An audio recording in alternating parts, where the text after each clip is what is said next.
অন্ধকারে আলোকিত হইল মাতা মা আমেনার কুল, আলোকিত হইল মাতা মা আমেনার কুল।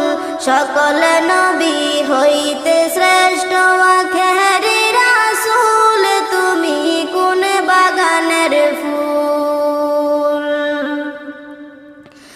দু জাহানের বাদশা নবী পাইয়া সুখবর,